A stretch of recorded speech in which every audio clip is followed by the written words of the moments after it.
Mettre en musique une histoire est quelque chose qui se retrouve dans de nombreuses cultures musicales. En Asie du Sud-Est, la pratique des épopées chantées est commune. Au Japon, le théâtre no se rapproche de cette pratique et consistait en cela avant le gel de son répertoire à la fin du XVIe siècle. En Corée, cette pratique se retrouve dans le pansori, genre que je vous propose de découvrir aujourd'hui. Dans le pansori figurent deux interprètes, un chanteur et un percussionniste. Le chanteur utilise à la fois sa voix parlée, sa voix chantée, des gestes mimétiques, ainsi que des gestes, son expression corporelle pour illustrer le texte. Le percussionniste, quant à lui, accompagne le chant et crie de temps en temps pour rendre l'interprétation du pansori plus passionnée. Pour vous donner une petite idée de ce à quoi ressemble le pansori traditionnel, je vous propose qu'on écoute un petit extrait. 심한국이 말 듣고 산로 유령 거두쳐버리고 버섯 달로 우르르르르르르르르르르르 부친의 목을 안고 아이고 아버지 진봉사 깜짝 놀래 헤이 아버지라니 누구요? Dans cet extrait, on observe à la fois les jeux de voix ainsi que le jeu corporel qui imite le texte, qui sert à illustrer le texte. La chanteuse porte deux éléments caractéristiques du pansori. Elle porte le hanbok, qui est la tenue traditionnelle coréenne, et un éventail. La structure de l'extrait est en deux temps, avec au centre une partie narrée que je vous propose d'écouter tout de suite. 신봉사 눈을 뜨고 보니 세상이 해적해적하지. 신봉사가 눈 뜬 바람에 수백 명 봉사들이 모두 개평으로 눈을 뜨는디. Plusieurs éléments servent à illustrer le texte. On a un premier élément lorsqu'elle évoque la course de la fille de l'histoire.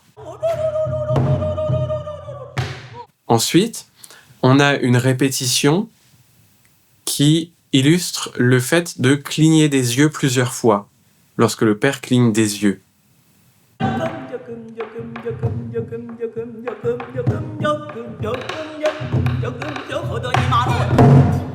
Puis, dans le langage corporel, elle ouvre les yeux.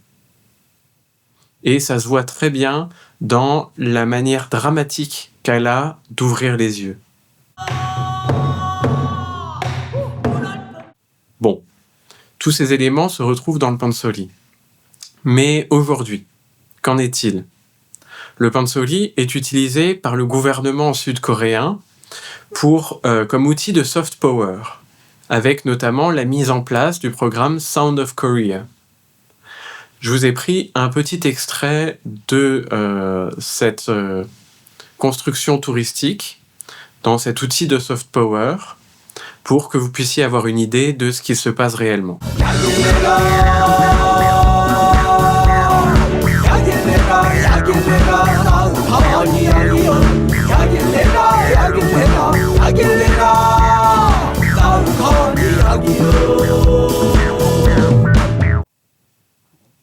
On entend que les codes du parler chanté sont repris sur une légende utilisée traditionnellement par le pansori.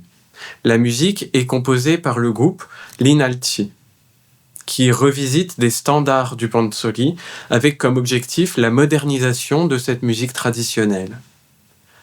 Le clip est réalisé dans des lieux touristiques de la Corée du Sud.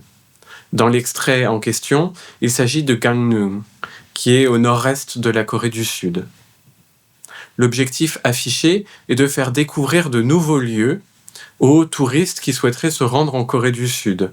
L'extrait présenté comptabilise aujourd'hui presque 48 millions de vues. La plupart des commentaires sont écrits en coréen, ce qui peut laisser à penser que, en fait, cette campagne de pub s'adresse aux populations endogènes de Corée du Sud. L'objectif humoristique exprimé notamment par la danse et corroboré par les nombreux commentaires qui figurent le rire, figure de rire qui consiste à écrire la syllabe que plusieurs fois en coréen.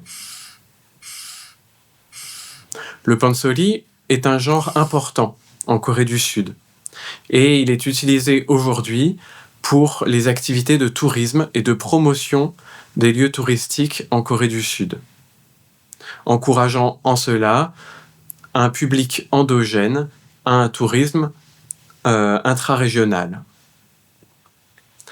Si cette vidéo ne vous aura plu, n'hésitez pas à mettre un j'aime et à vous abonner. À la prochaine.